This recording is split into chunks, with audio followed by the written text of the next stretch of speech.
All right, good afternoon. We have a pretty full agenda this evening, so I want to go ahead and get this started on time.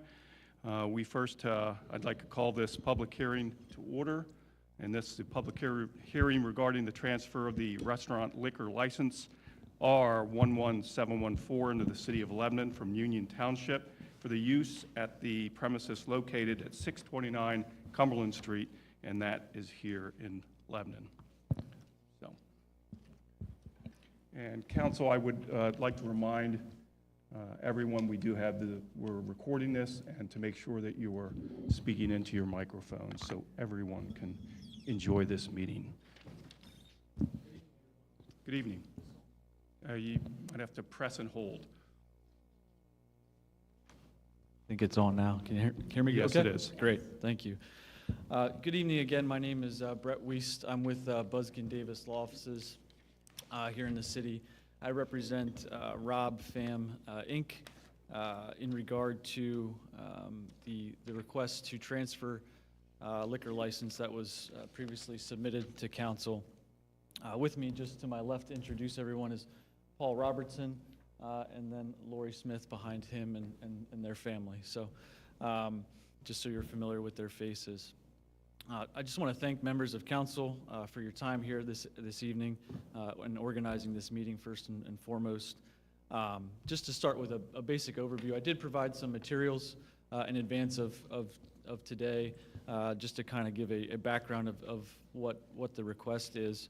But basically, we are here today to request approval of an intermunicipal transfer of the liquor license from Union Township, Lebanon County, to the City of Lebanon, specifically, as mentioned previously, 629 Cumberland Street, the second floor.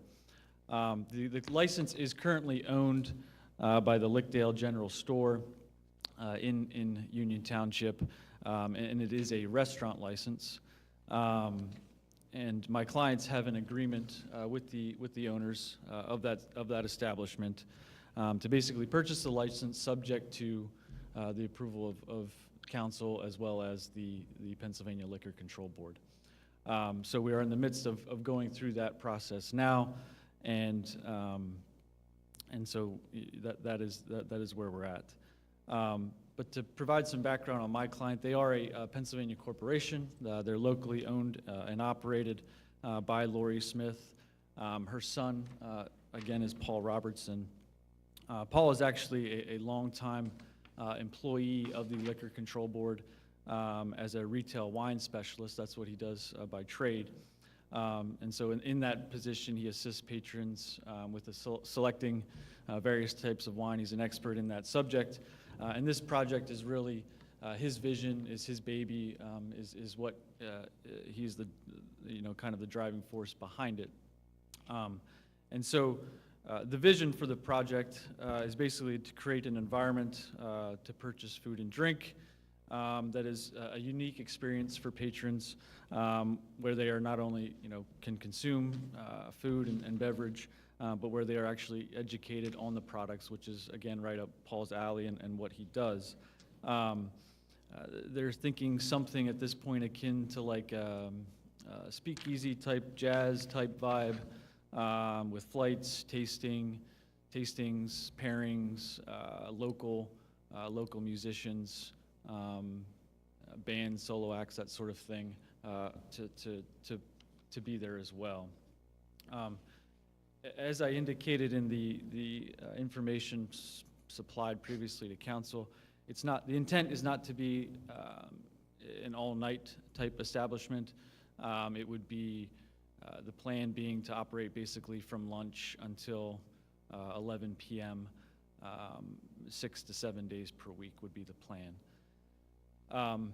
My client has preliminarily entered into a lease for the location with the owner, and so again, that is also pending approval by council and the Liquor Control Board. So that is the intent in terms of the space. They think it's a good location.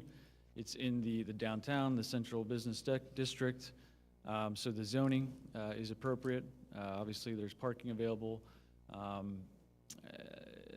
in this area, and it would drive traffic and interest to the downtown area.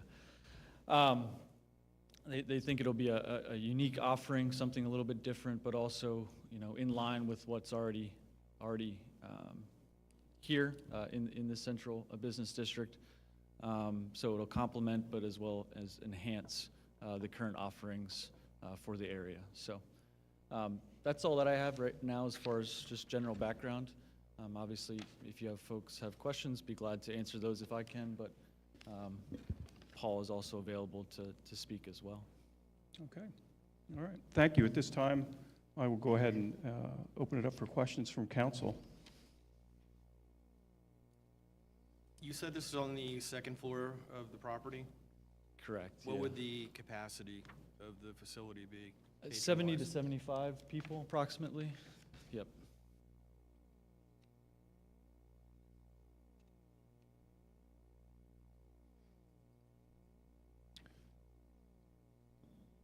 Any other questions? I have a question. You want? That property, it's the William Penn building there? Correct. Have there been liquor licenses granted to that property in the past? What happened to those? Is there any conflict with that granting another one? So my understanding is that in the past, there was some type of club that was there on the second floor. The second floor at one point in time used to be the Lebanon Democratic Club.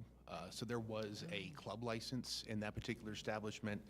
And Mr. Shea does own an R license that is in safekeeping and not being used for the actual William Penn bar on street level.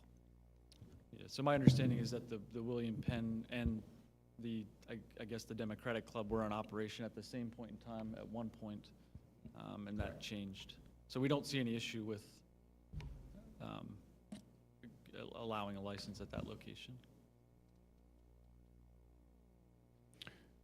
I have a couple questions, Mayor. Could you describe the area of the proposed recipient's establishment? And basically, what is the nature of the proposed location? What is it zoned? Okay, Population density? so it is zoned Central Business District.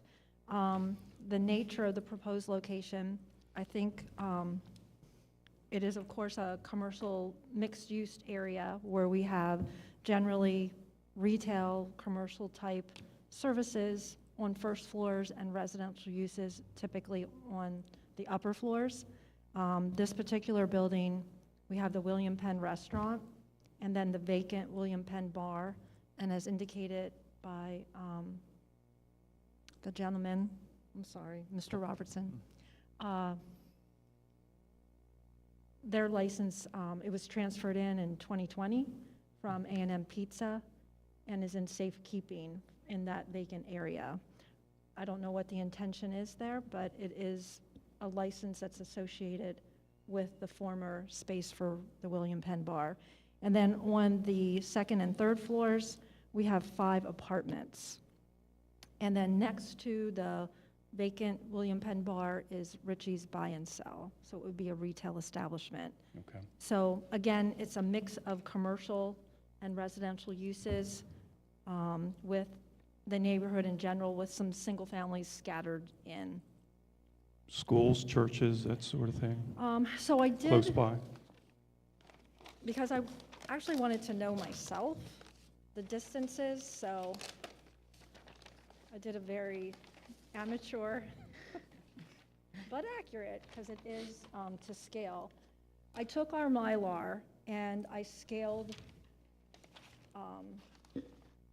where the William Penn Bar property is located. Across the street is Pennsylvania Counseling, which is a mental health, drug, and alcohol treatment center. Down east of the property is Cornerstone Church, but that is 504 feet away from the William Penn business, so I don't think they would have any standing. But on North 7th Street itself, there is a church that's 132 feet away, and of course, Calvary Church is 310 feet, St. Mary's is a little bit more than that, and then City Hall and Harrisburg Area Community College on the 3rd floor is 215 feet from the William Penn. And then some other churches back near 6th and Chestnut, St. Luke's is 385 feet. And then there's 2 churches in the Chestnut Street Community Center and also our permanent homeless shelter. That's 412 feet. Okay. And you'd already mentioned residential. And Harding is across the Chestnut Street, but that would be more than 500 feet, so I don't think that should be counted. Okay. And I believe we also have subsidized housing Well, down on South Sixth Street as well, but I don't know so we have, I if don't Sixth and think Willow. within 500 feet. Okay. I'm not sure if there's any Section 8 housing, which would be like on an individual basis, but there's no, like Okay. Lebanon Village or something like that, that would Any be. parks or recreation type facilities close by? We have Veterans Memorial Walkway, which would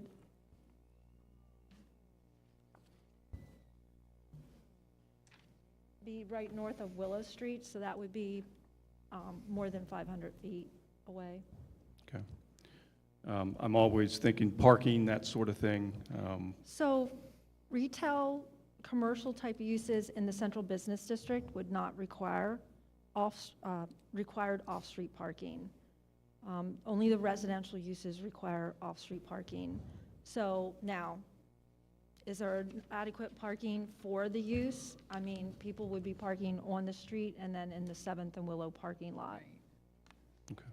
So do you s- Or what we call the lounge parking lot, the 7th and Walton parking lot. And traffic-wise then, do you see any issues? I don't really see Besides any issues parking. with traffic.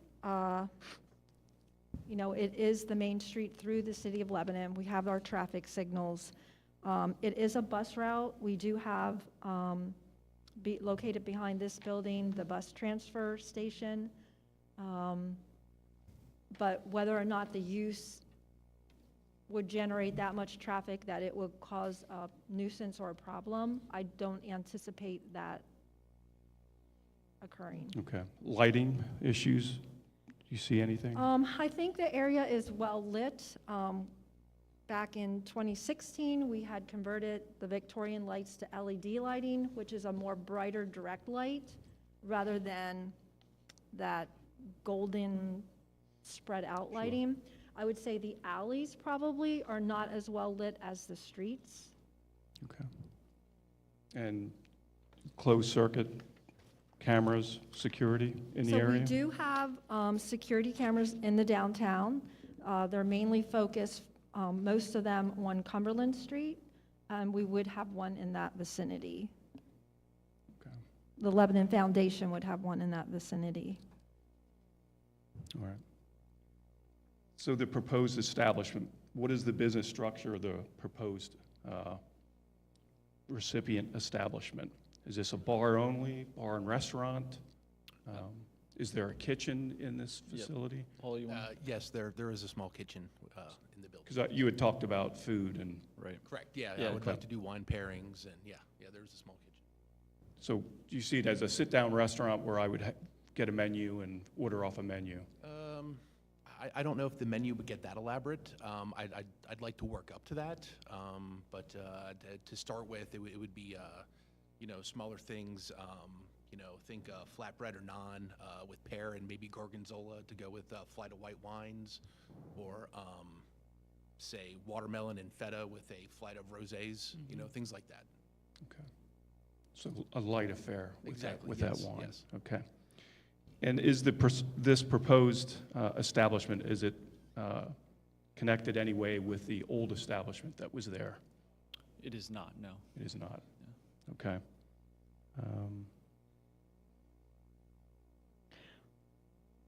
What would be the percentage of sales,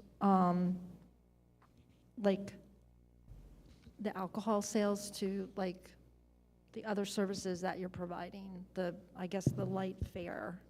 Like- I would say a majority of would be alcohol sales, but one of the reasons I'm saying that is because I would want to look into what we in the industry call a WEP, or a wine extended permit, which is what the grocery stores have that allow them to sell bottles for off-premise consumption. So I would hope to, if everything goes well, be able to, have somebody try some different wines, and then anything they like, be able to buy unopened bottles to take home and enjoy then. So would it only be wine? No. There would definitely be some beer, and if I see a need, venture into spirits,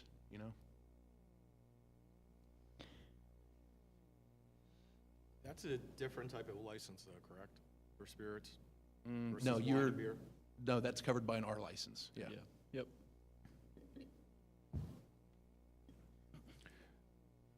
Mayor, in the way of law enforcement, presence in the area, any issues that you see? I'm going to refer to the chief. Consistent presence with law enforcement in that area. Okay. And you don't see any issues, or do you see any issues, I guess? I would attribute our presence in the area just based on the location of the new police department. Okay. And I also ask, Mayor, have there previously been any issues with the proposed recipient's establishment? So if it comes to the liquor license, I would probably turn it back to the chief, but before I hand the microphone back, I'll talk a little bit about zoning. So I do have a concern about zoning. I'm excited, of course, for new businesses to come into the city of Lebanon, and we want to be very supportive of that, but we also have to make sure that, business uses comply with zoning and the building code. And I did talk to the zoning officer, who's also the permit processor, so he would be in charge of gathering plans and sending them to the building code official. And the use of the second floor, we have as apartments. The Democratic Club really was abandoned, I think, back in 2004, or around that approximate time. And we have no knowledge of any type of a club establishment or anything being carried on for the last 20 years or so. So it's been decades, and like I said, in our zoning file, we have that it's apartments. There's 5 apartments. Now, whether or not that area where the Democratic Club was converted, because we're not sure. The last permit that we have on file was from 2008, and it was for taking care of some deteriorated structural supports and roof trusses. And I remember in 2010, when I first came into office, ArtSpace 629 wanted to go into that area where the Democratic Club was in 2010. And Bill Logan, the zoning officer at the time, said to me personally that they could not go in there because they had never completed the work and got a certificate of zoning compliance or occupancy for code. And he said that the structure would not be able to hold the weight of all the artists being up there. So having 70 or 75 people, I'm concerned. Now, I don't know if the work was actually done and maybe they just didn't request an inspection. We don't have any knowledge because no one requested a final inspection or a CO to occupy that area. So I have concerns. And then the other concern I have, and I have a letter from the zoning officer, is because it's been 20 years since the Democratic Club was there, that you'd have to make sure you complied with all of today's codes and things. And there's no, because it would be a public establishment for a restaurant, there's no elevator, or I just don't know if you'd be able to comply or not. Okay. So you need to definitely talk to zoning and building code to see if that area is even permissible to be. Okay. I mean, I can say we were in the establishment, and Mr. Shea has remodeled it, and it's actually quite nice up there. Yeah. Not that. Yeah, I've only been proves that it's up to in, zoning or since he remodeled it, I've only been in the William Penn restaurant for a chili dog, which are very good. But obviously, we know he did the facade improvements, and it does look, huge improvement. So I would assume he probably did it, but again, I don't know that because we've never formally conducted any inspections on the interior.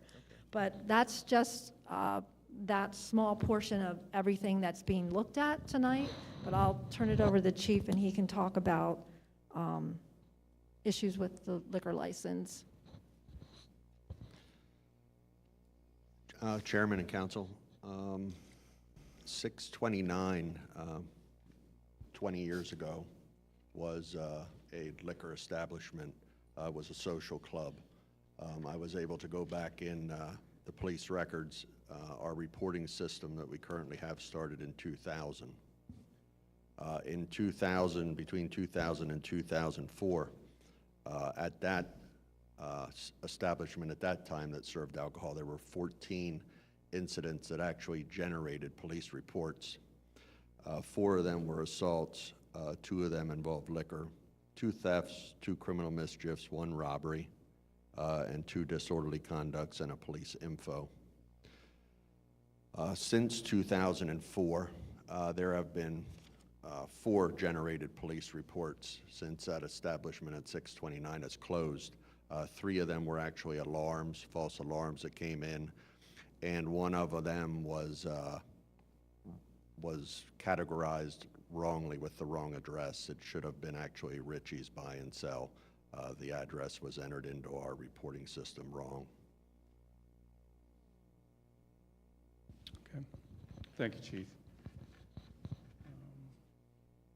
Mayor, have you had any input from the public concerning this establishment? Sorry. No members from the public have contacted me about the hearing or any concerns that they have.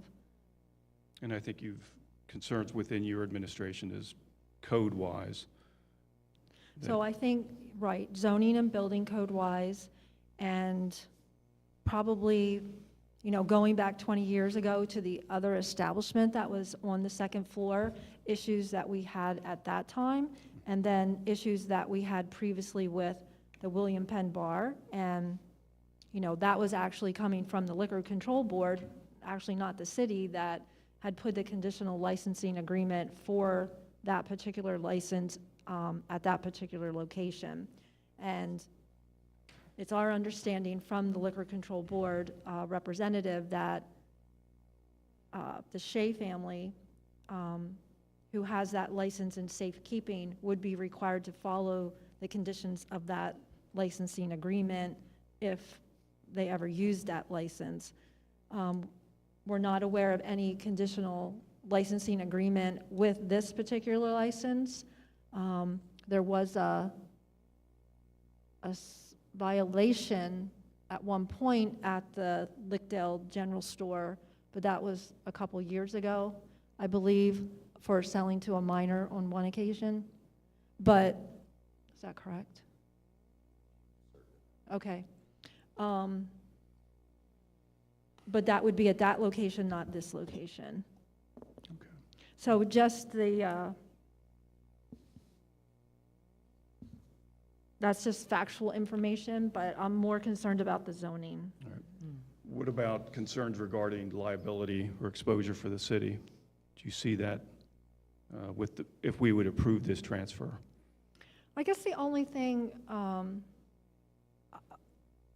I don't know that for sure, but I guess thinking about that when you just asked me that question, and thinking about what Mr. Robertson had said about the 6-packs. So I know obviously you're associated with the Liberty Square Cafe, which is a totally different establishment from what this would be, but a large portion of your sales there are takeout, 6-pack takeouts, correct?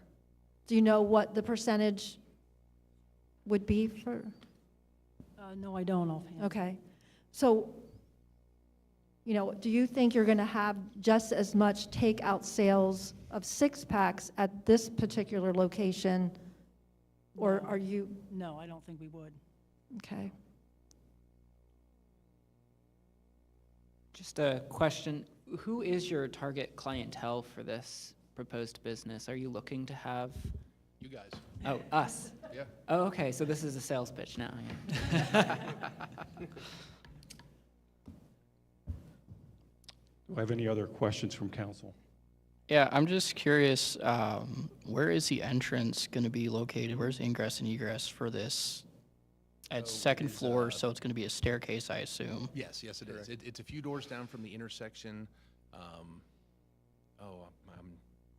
I want to say it might be to the right of what used to be the I don't want to call it a pawn shop, but I forget what the actual name of Ritchie's? the store is. Yeah. Richie's? Okay, Yes. okay. I believe it says 629 on the front of the door. Any other questions from council? At this time, I'd like to make a motion to go into executive session. Do I have a second? I'll second that. All right. If we can go back into council chambers.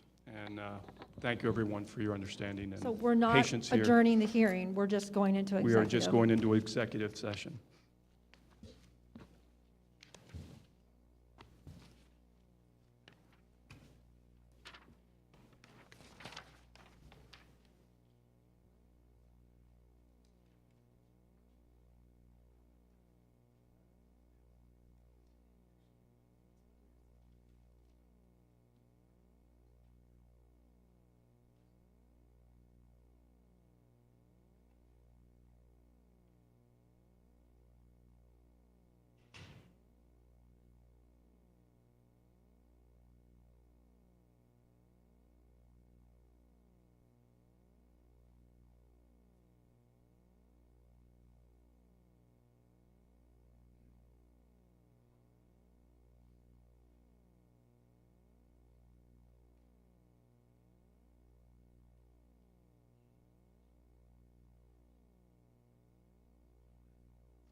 right, thank you everyone for your patience. We went into executive session to consult with our attorney. And at this time, I do want to open the floor to, for questions from anyone in the attending tonight. Any questions? Yes, Abigail.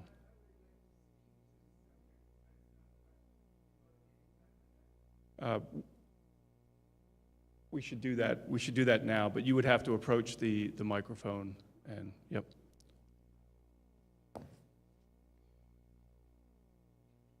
And of course, name and address, please. My name is Abigail Jarbo, and I live at 416 Maple Street, Lebanon. Okay, I am opposed to the transfer.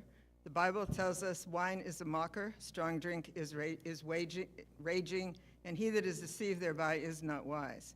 I think that we have enough problems already in the city with alcohol abuse and also with drugs and related subjects, and so therefore I would like to state that I'm strongly opposed to this. Thank you. Right.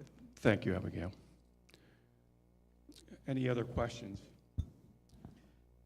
I just have another question. So, to our knowledge, this room, the second floor, which is the proposed location for this license, to our knowledge, this room has not served alcohol before in its history.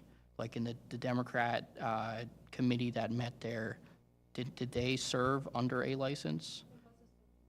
It was a social club. So would that have been the license that is currently being held, or just a No, separate? I don't know where that license Okay. went. That was, it's been 20 years since they were Okay. in there, to my knowledge. Okay, that answers my question then, thank you. All right. At this time, I'd like to make a motion for a continuation of this meeting until the next pre-council. Do I have a second? I'll second that. Okay. Motion has been moved and seconded for continuation. Cheryl, if you could call the roll on that vote. Yes. No. Yes. Yes. Yes, that's 4 in favor, 1 against. We will continue this discussion at the next pre-council meeting. And that will be advertised as well, correct, Mayor? Yes. Okay. Yes? Yes. It will. That will be a public hearing will be continued. Okay. Thank you, everyone. Yes, you are. You can also stay. We have fun.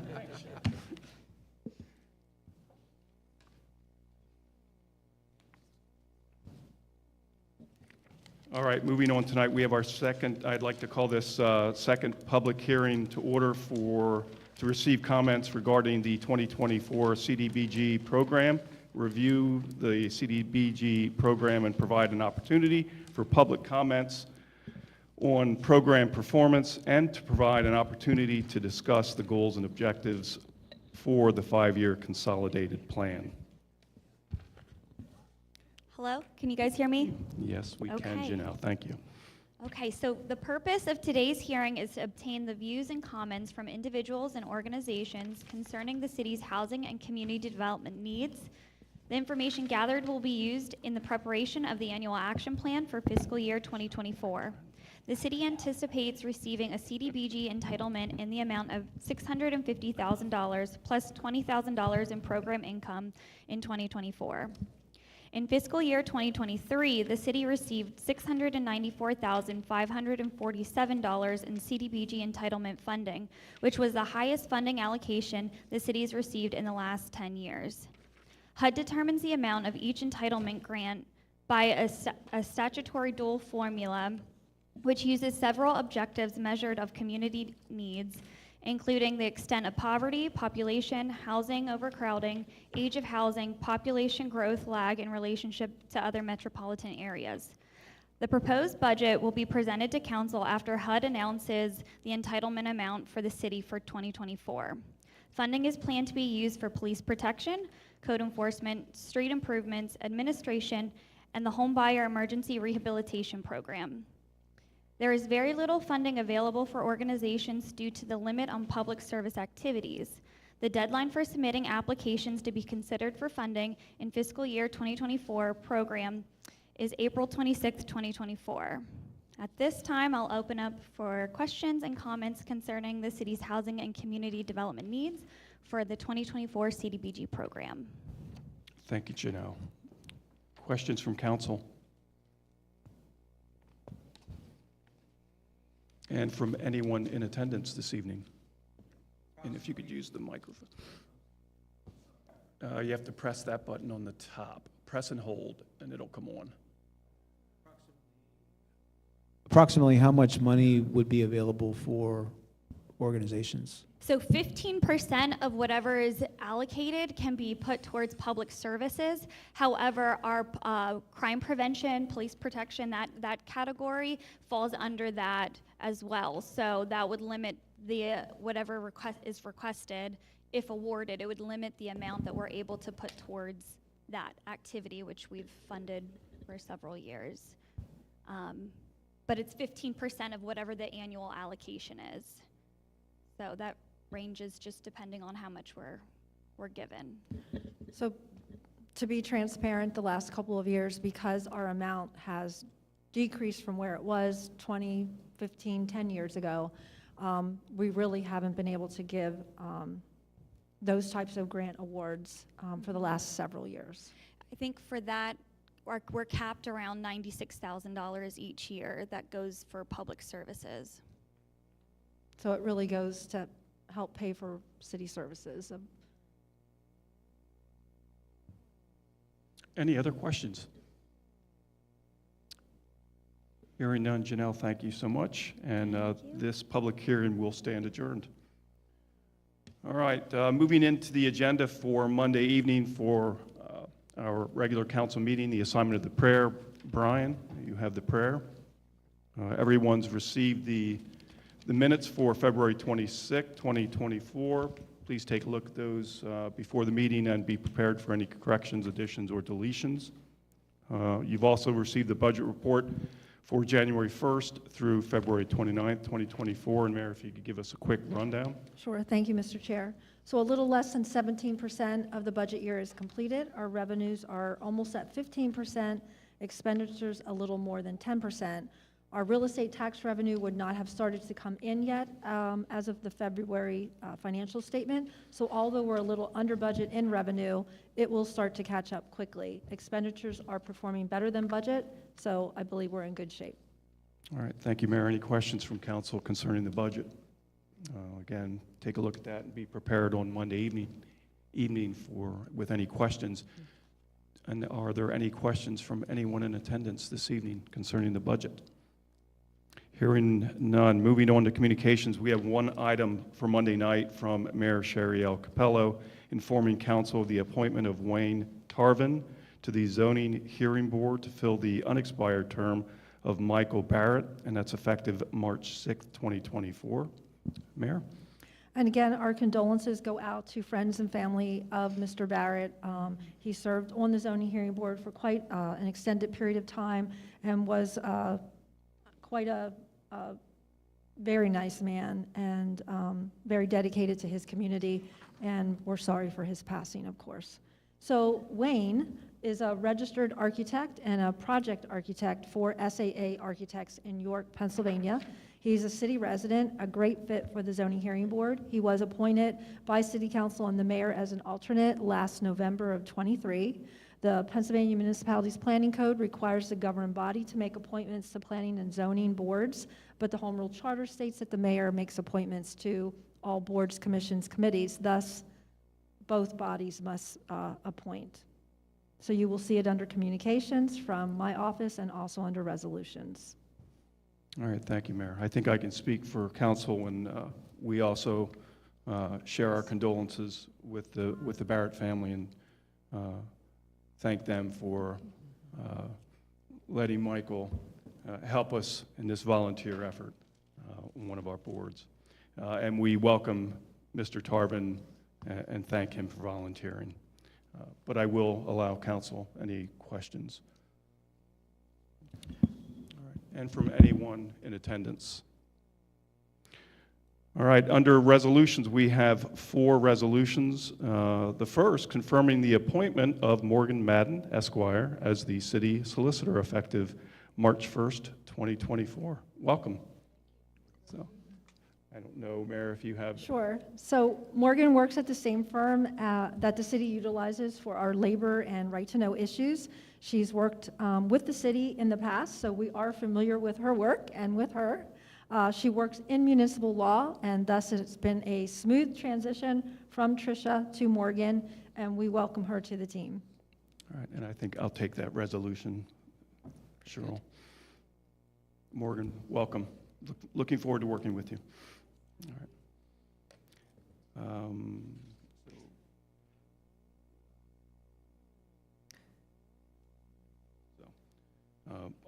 I stand corrected, 3 resolutions. That second item, of course, since we continued the meeting, will not be a resolution.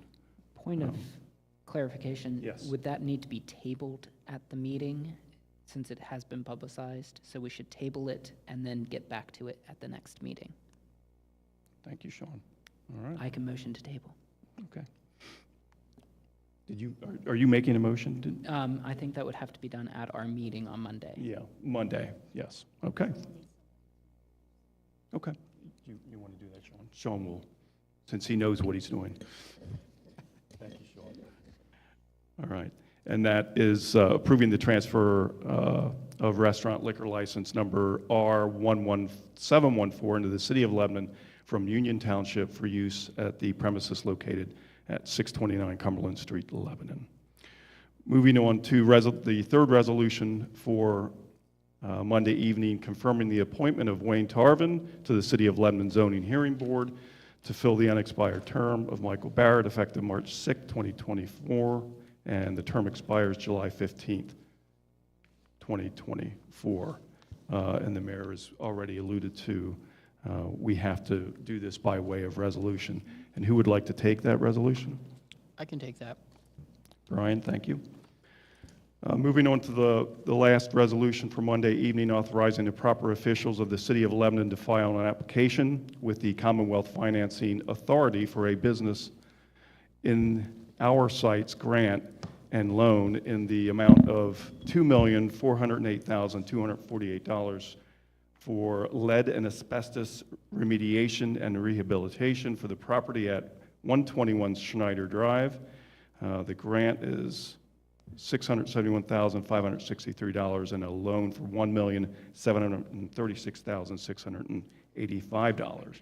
And Mayor, if you could give us Sure. a little information on this. So this grant and loan program provides grants and loans for acquisition, development of key sites for future use by businesses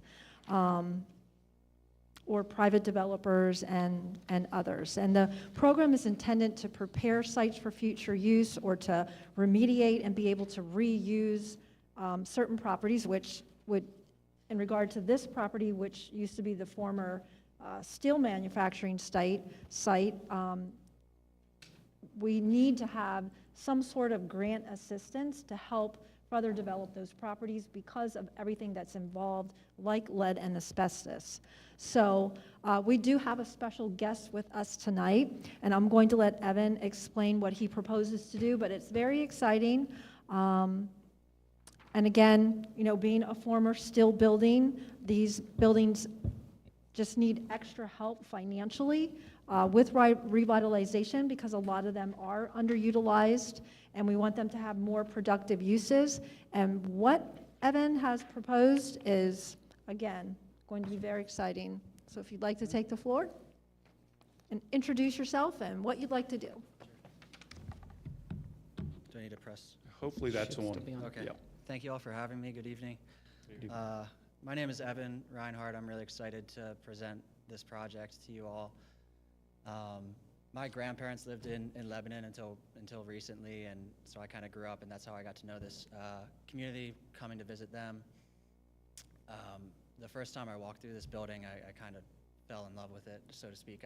I'm a big fan of old buildings, heritage structures, and I think you all have something really special in the Bethlehem Steel site, and I know there's a lot of deep heritage and history at that site, and just about every person from the area that I walk through, contractors or potential tenants, has some touch point to the Bethlehem Steel site, whether it's an uncle or a father that worked there, and it's really amazing to hear everybody's stories. And so for the last year or so, I've kind of wrestled with what we can do to get this building back into productive use. I purchased the building. I invested in the full entitlement package, so it is currently zoned, and building permits have been received to move forward with work. There is some lead and asbestos in the building, so that's kind of line item number one to take care of before doing any further renovations. I know that you guys received some information on the project, and I'm happy to kind of speak to any of the really specific facets, but a high-level overview is it's a 30,000 square foot building. As you can see, it's kind of a mass masonry and heavy timber structure. They really don't build them like this anymore, but you know, it's been vacant for a while, and it does need quite a heavy lift to get it back into hopefully another 100 years of productive life. My plan is to subdivide it into kind of a multi-tenant scheme. I do have three small businesses that have provided letters of intent to lease space, which is they represent essentially 75% of that first floor plate, which would be the first phase of construction. They're really great kind of creative small businesses, and I think they're going to set a really great tone for the future tenants to follow once we really hit the marketing efforts hard.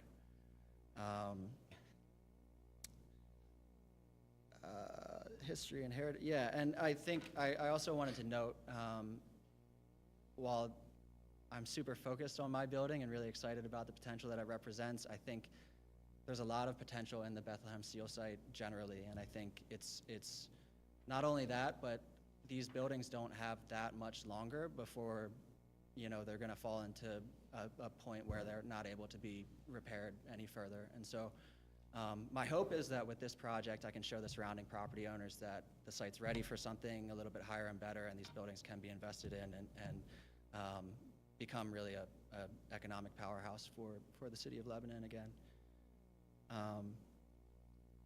And so the Business in Our Sites program, specifically, the initial grant monies are mostly going towards that lead and asbestos remediation piece and stabilizing the building from an environmental perspective, but also some site-specific and running utilities, parking lots, and also some investments in the alleyway in between my building and the Keystone Spikes building to the south. We're hoping to kind of make that a place that's open to not just the tenants, but community members generally, and be like a quasi-public space that kind of everybody can make the site a little bit more permeable to other folks in Lebanon that you know, don't really have any touch point to the larger site anymore.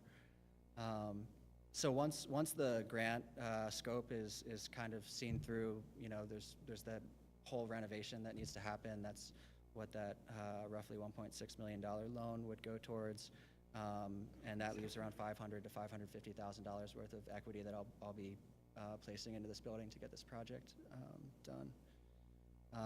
I've talked to the DCED who administers this grant loan program. They've kind of confirmed that the sizing is appropriate based off of what the project is, so I feel good about that.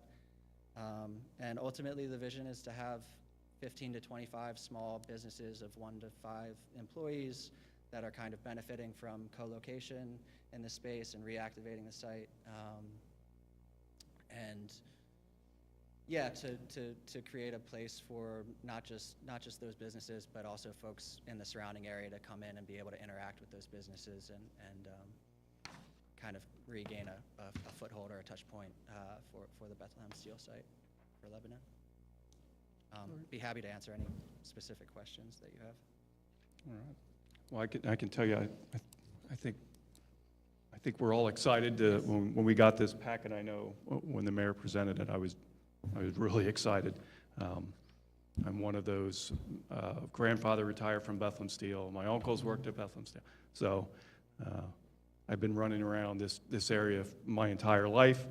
And I don't believe people understand or realize how many small businesses are actually back in that area.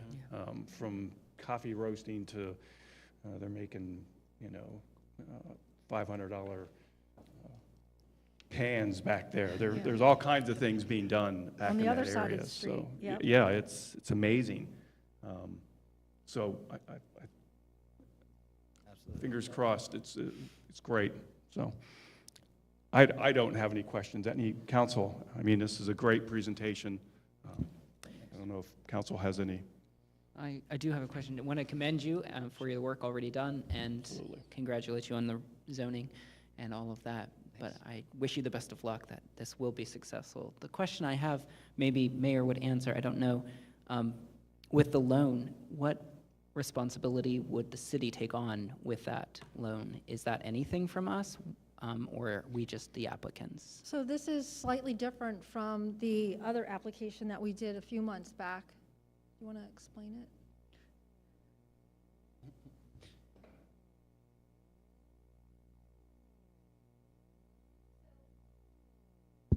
Okay, so basically, we would have an agreement with Evan, and outlined in that agreement, kind of like a developer's agreement.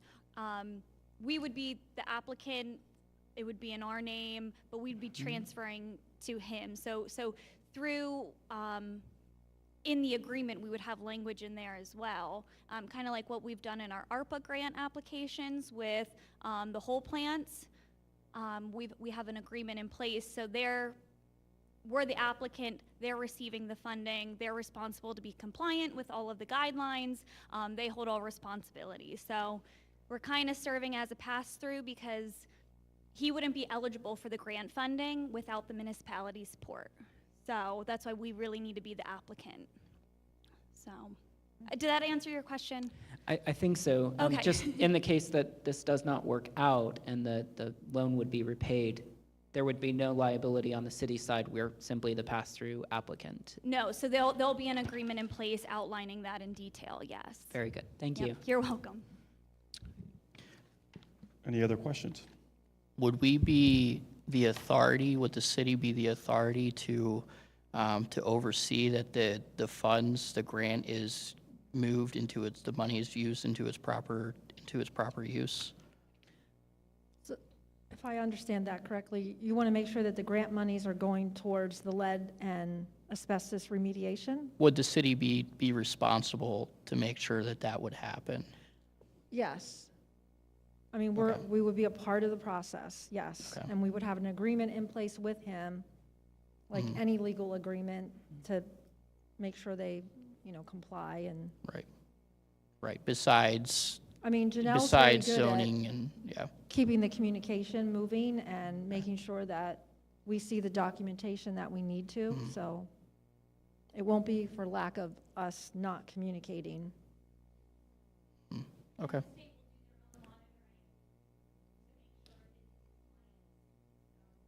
Okay. Yeah, and I just wanted to say that your presentation is great. Your pamphlet, well put together, full of information. I look forward to reviewing it further.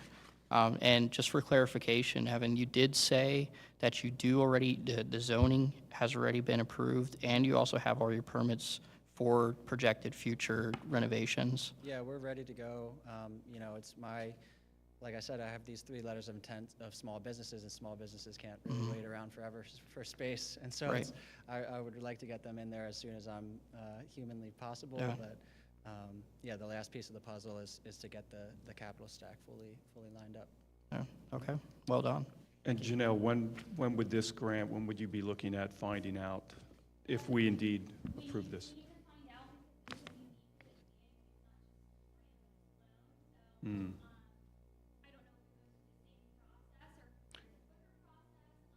But it would be looked at individually then? This isn't part of, is this part of a big, where we have multiple grant apply? Okay. That answers my, yeah. It's not in a cycle of, yeah, okay. Okay. So I can add, in looking at the program guidelines, it talks about repayment terms. So regarding the loan, it will be repaid over a period not to exceed 20 years. And all of these things will be determined by the Commonwealth Financing Authority. All principal and interest payments will be deferred and no interest will accrue until one of the following occurs. And it talks about sale of the property or when all or any portion of the property is leased. It talks about the interest rate and how that gets repaid over a negotiated term with proceeds received under the lease. In a case of a sale or lease of a portion of the property, the financing authority may negotiate a repayment schedule that's different from what was first laid out. And if the property is not sold or leased during a 5-year period following completion of the site development work, the Commonwealth Financing Authority would determine the repayment of the loan, transfer title to the property to the financing authority, or a deed in lieu of foreclosure. So it actually talks about the repayment terms and what possibly could happen or when the repayment of the loan. And it's all loans are to be secured by a first mortgage lien on the project site where the funds are being used. And they may require additional security as necessary, including but not limited to a pledge of additional credit or dedicated revenues. So I think, you know, this is what they do. They loan money for things like this. So I think. And if I could just add from a kind of city risk perspective, which I can fully appreciate, you know, in this case, what we are presenting from the loan component is, because I have some tenants in hand, we're not waiting that full 5-year timeline, obviously. We're hoping to start that repayment schedule relatively soon. I am going to be asking for kind of a 20-year amortization, and I'm going to offer kind of my own personal guarantee on the performance of the project. So I think from that perspective, I don't really see a way in which the city would be on the hook. I'm still holding title to the property, and they're going to hold first lien position on the property. So Yeah. Okay. One last question. What general ballpark? What was the purchase of the property? I bought it for $260,000. Thank you. Okay. Great. I have one question, and it's not financial related. Are there restrictions, like as to the businesses that can go in the building? Yeah, so it's light industrial commercial zoning, which is pretty flexible as far as zonings go. You know, from a building code perspective, we do have a wood shop going in as one of our first tenants. There's a maximum square footage that they're allowed to have before it triggers like a requirement for sprinkler. But the light industrial commercial zoning allows for pretty much anything except a heavy industrial use that would be polluting in some way, or any kind of residential use. So they won't be pouring any steel back there? No, probably. not anymore. Not going that far back. All right. Karen, did that answer your questions? Any other questions from council? And from anyone in attendance this evening? And who would like to take that resolution? Yeah, I would happily. All right. I already have one, but You may have two, Sean. wonderful. All right. Evan, thank you so much. It's exciting stuff.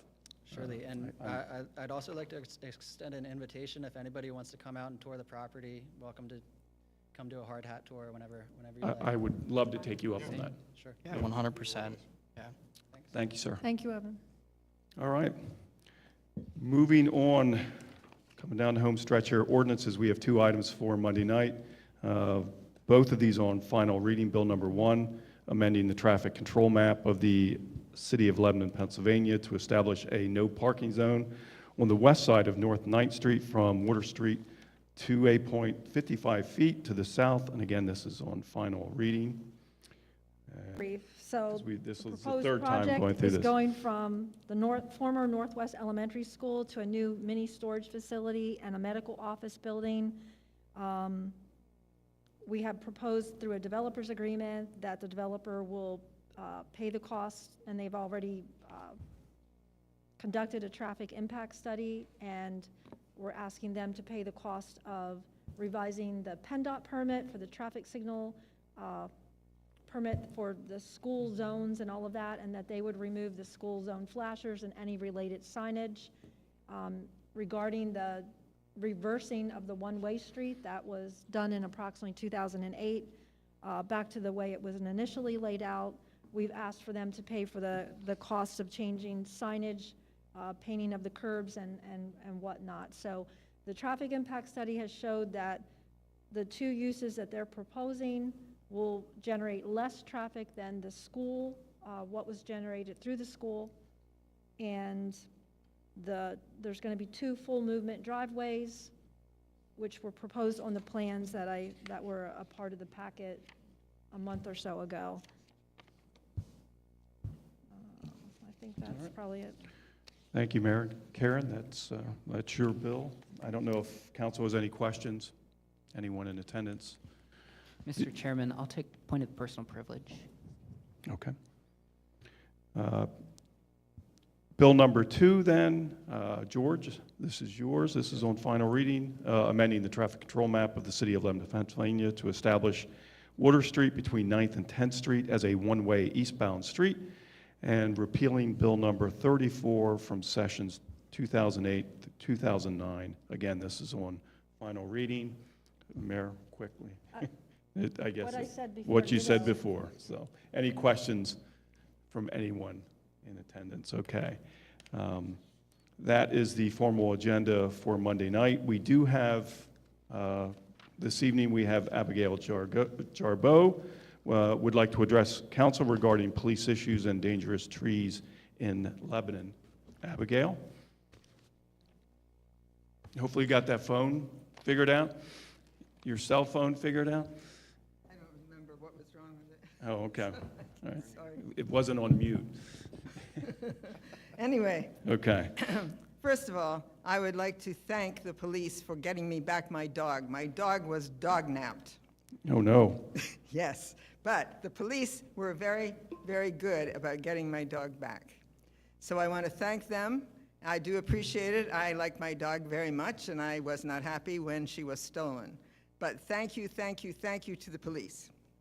Secondly, in regard to dangerous trees, across the street from my house is a sidewalk that runs along the cemetery. And not many people use it, but occasionally people do. And recently, I was at my house along with someone I know, and all of a sudden, kaboom, part of the tree fell down. If anybody had been under that, they probably would have been killed. So anyway, my husband had complained about at least one of those trees a number of years ago, but nothing was done. And I would like to point out, I think you have a shade tree commission or something like that. And I would suggest strongly that you get people to check out these trees and see if they're all right. Some of them are old, some of them are sick, and you don't want to have to be liable for somebody getting killed because this tree fell on top of them. So I don't know much about trees, but I do know I heard it fall. I saw it fall, and if anybody had been under it, I'm pretty sure they would be dead. So thank you for that. And then thirdly, I have been having a certain amount of problem with the police department, different from my commendation of them for saving my dog. But anyway, it is my opinion that it is not the position of the police to tell me that I can't talk to people that I want to talk to. We'd rather not. We do have, we're supposed to have, freedom of speech. And I would like that to be, actually at this point I don't really care, but that's what I am concerned about, because a certain policeman told me that I should not talk or contact this person in any way. I have things I want to say to them, and I don't think the police has the right to do it, but at this point, I really don't care what you do. So thank you very much. All right. Thank you, Abigail. I'd like to make Mayor. a comment about the trees. So I did reach out to the attorney who's affiliated with the Mount Lebanon Cemetery on January 18th of this year. And I told him that we had received a concern about unsafe tree or trees along Maple Street on their property. And I asked him if he would please take a look and take care of the issue, because I know we've had issues in the past and we notified them about it. I didn't get a response, and I had a meeting with this gentleman on another occasion for a different matter, and that was on February 6th of this year. And I brought the issue up, and he told me that he would look into it. Have not heard anything back, and today I sent another email, and I asked him if he had any updates, but I haven't received a response. So we'll keep on top of it. It would not fall under the shade tree ordinance, Mrs. Jarbo, because the shade tree would be any trees located between the curb and the sidewalk, and these are back beyond the sidewalk. So it would just be, in general, probably property maintenance, or unfortunately, if they do cause damage to someone, you know, someone could take issue with that, whether it would be the city or you, or if someone unfortunately would receive damages. Hopefully, they take care of the trees. I think they recognize and just need to maybe act on it. Thank you. You're welcome. Thank you, Mayor. Any questions from council? Okay. And Chief, thank you for rescuing Abigail's dog and dogs and eagles, and you guys are going above and beyond. So we had a wounded bald eagle at the park, and the police helped with. We were able to rescue the eagle, and it's now recuperating somewhere. So good stuff. All right. At this time, I'll open the floor up to council. Any general questions, concerns, issues you'd like to bring forth?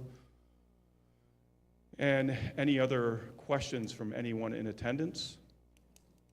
All right, thank you, everyone, and we will see you Monday evening at 6:30. Thank you, Abigail. If I may Oh, say one thing, I'm sorry. I'm sorry. So on the 28th of March, it will be the 2-year, well, close to the 2-year anniversary, unfortunately, of Lieutenant Lebo's passing. And all current police officers affiliated with the Lebanon Police Department, any former police officers of the Lebanon Police Department, and the Lebo Foundation Board, and the mayor was invited.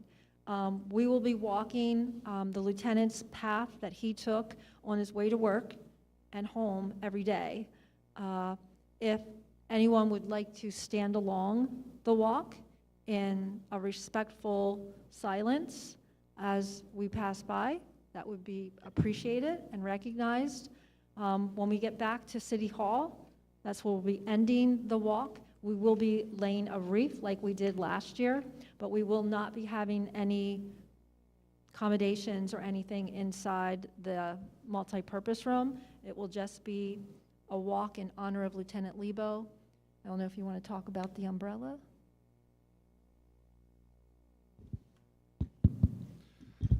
To the Lebo Foundation, anybody that was involved in the walk last year, part of Lieutenant Lebo was he walked to work every day.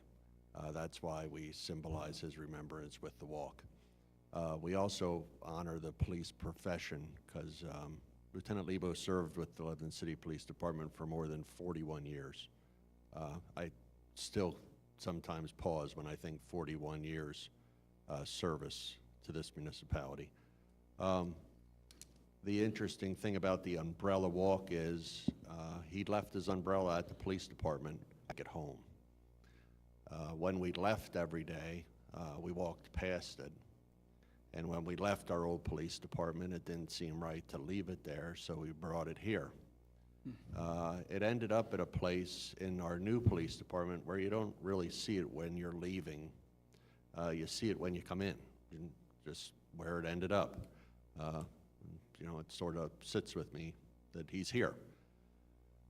So you know, to sort of build on that and the idea of an umbrella that protected him, and it also, you know, protects us when we use it. The foundation has began a fundraiser where you can purchase a umbrella from the William D. Lebo Foundation. So it's talking about the umbrella last year at the memorial service. It sort of has grown to symbolize him, the umbrella. So a little bit of a little bit of an update there on why we talk about the umbrella walk and the importance to the officers that are here when they see that. Thank you. The walkway? Yes, Lieutenant Lebo lived in the southwest corner of the city. He would walk to work every day. He also had, anybody that was at the memorial service, he had like a two-wheel scooter that he rode some days. But he would walk from his house in the southwest corner of the city, and he would walk on the rails to trails. He would take the rails to trails from over around 12th and make his way over to 8th, and then 8th up to the old municipal building. We didn't, you know, or I didn't feel like it was right to stop at the old municipal building and end the walk there because the police department has to move on. We remember him, we honor him, but this is our new department. This is why we continue on with our walk to end here. And that walk will start at 7:30? Actually Southwest School. Okay, great. All righty, thank you. And I'm sure you'll be putting this out on our social media. Yes, and it on the will city probably website. take about, what, 20 minutes to walk it? I would believe so, around 20 minutes. We actually physically only got the umbrellas today. They are for sale. You can buy them at the police department. We have a separate arrangement there to take care of all that for the foundation. I believe on the foundation website you can also find some information about where to purchase them. Okay, great. Thank you, Chief. Thank you, Mayor, Chief. All right, any other questions? All right, thanks everyone, and we will see you Monday evening.